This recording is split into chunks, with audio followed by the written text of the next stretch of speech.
I now call to speak Craig Robinson, who is our prospective parliamentary candidate for Basildon in Essex.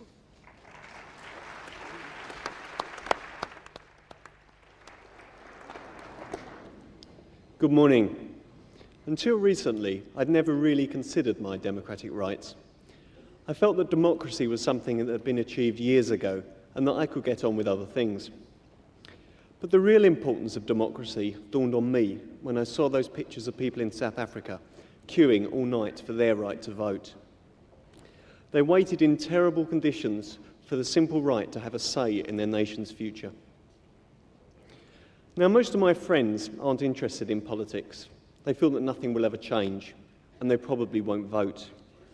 But I ask them to consider the importance of this issue and our rights, like that of the South Africans, to decide our nation's future. After all, democracy really does belong to us, the people, and not to the politicians. Thank you.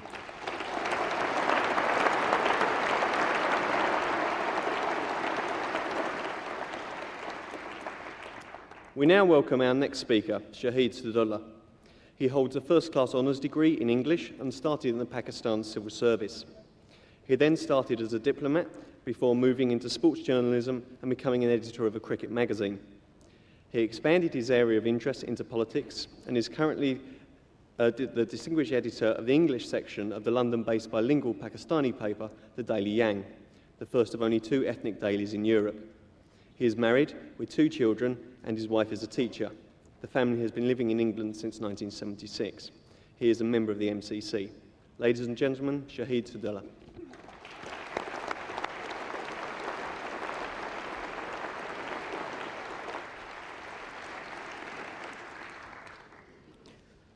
Ladies and gentlemen, notwithstanding the fact that we are running rather late, and I know that I am expected, batting at number 10, to get a few quick runs,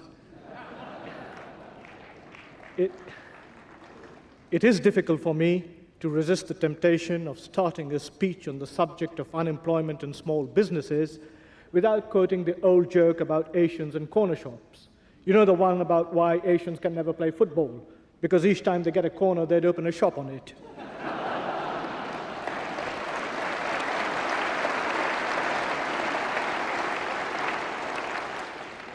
Of course, there are those who might argue that opening a shop is putting a corner to infinitely better use than some football sides make of them.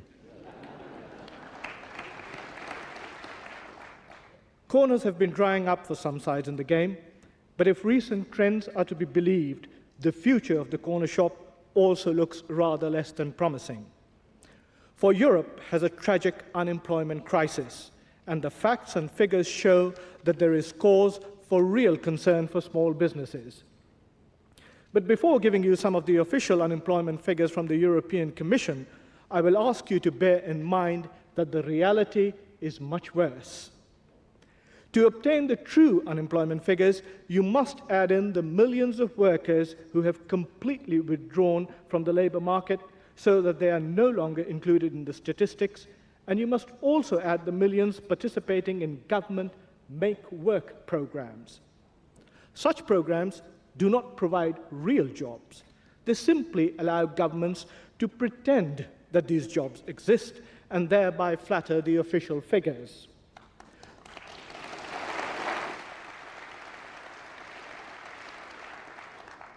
For example, France's official unemployment figure is 12.5%.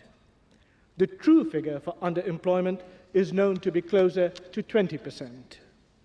So bearing in mind that the truth is much worse, here are the official figures as reported by the European Commission. Unemployment in the European Union stands at nearly 18 million people, more than the populations of Austria, Denmark, and Ireland combined. Europe's official unemployment rate is close to twice that of the United States and 3 times that of Japan. 6 million jobs, officially, were lost between 1990 and 1994. And between 1990 and 1994, 12% of European Union industrial jobs were destroyed, as was 1 job in 5 in agriculture. In Portugal, 40% of the farmers were uprooted from the land. Europe's long-term unemployment is 4 times that of the USA and nearly 3 times that of Japan. Youth unemployment is nearly twice that in America and more than 3 times higher than in Japan. In Ireland, more than half the men working part-time are doing so against their will because there are no full-time jobs. In France, the proportion is 49%. In Italy, 44%. In the worst-hit regions, such as Andalusia in Spain, 1 in 3 workers is without a job. In 23 European regions, unemployment exceeds 18%. The gap is widening between regions with reasonable levels of employment and those that are suffering badly. And this is despite what is known as the transfer of structural funds, which are vast amounts of money transferred by bureaucrats from richer regions to poorer regions so as to create jobs. As we all witnessed when northern Italy established a similar program to transfer structural funds to the poorer south, the result was not the creation of jobs, but the creation of corruption.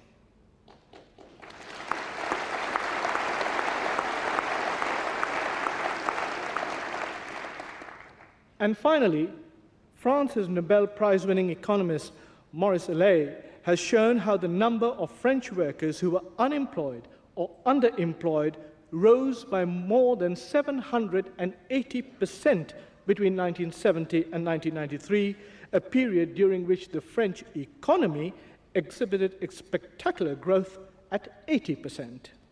Indeed, if one uses the latest figures from the French government, it is clear that today there are some 7 million workers who are either unemployed or underemployed. The structure of the economy has created the perverse result that as it has grown, it has created unemployment. In short, ladies and gentlemen, Europe is not working. It is a social and economic tragedy.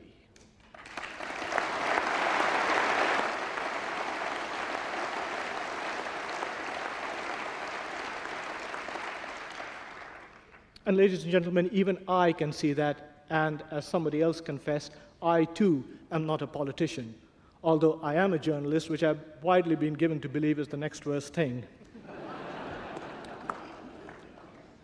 One of the principal mistakes made by European leaders is that they have unlimited respect for the big corporations at the expense of small and medium-sized businesses.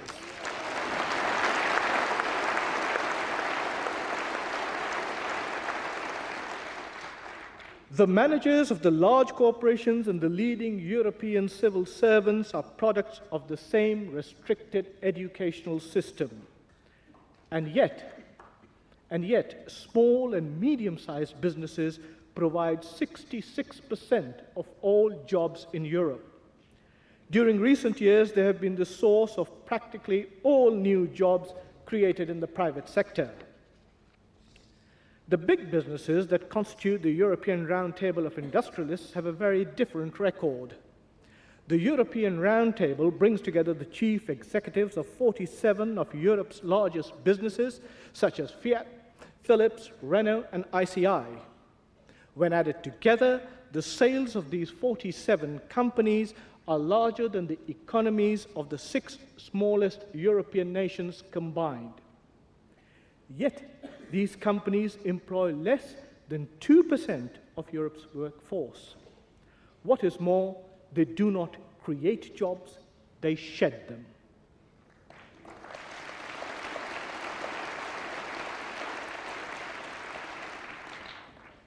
But the influence of the companies that are members of the Round Table is overwhelming. Lord Cockfield, the British European Commissioner, who was the author of the Single Market White Paper, has publicly acknowledged the role of the Round Table in European integration. Former Commission President Jacques Delors confirms it.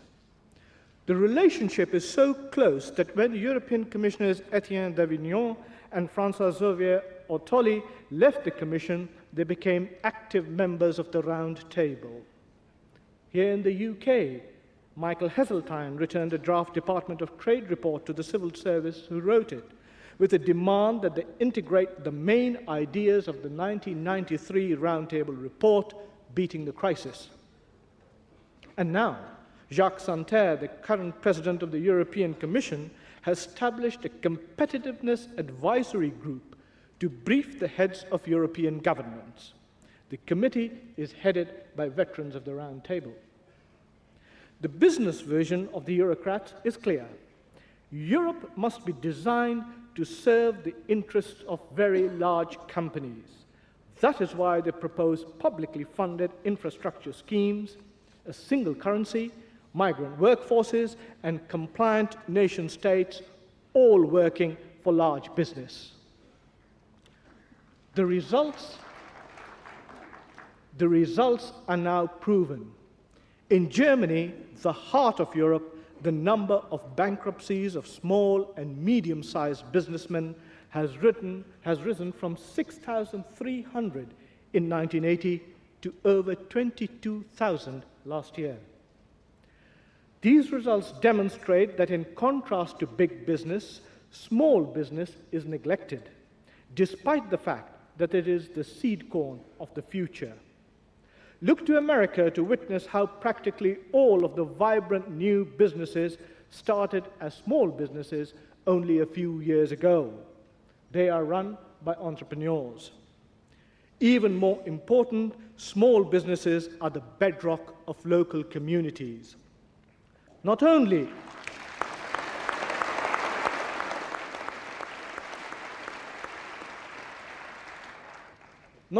do they supply the large majority of jobs, but they offer them to local people, thus allowing families to remain embedded in their own communities.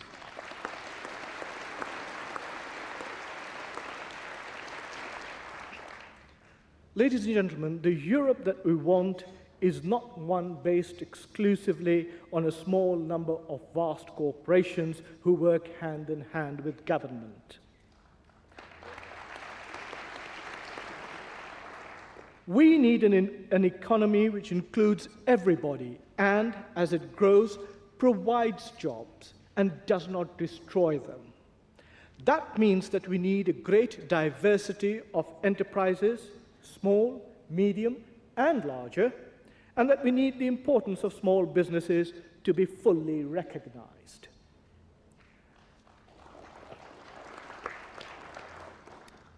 Many of us came to this country in the 50s and 60s and put our energy into building small businesses and to raising our families here. We have esteem and deep affection for Great Britain, and we do not wish to see her smothered into a soulless community dominated by bureaucratic thinking. Thank you.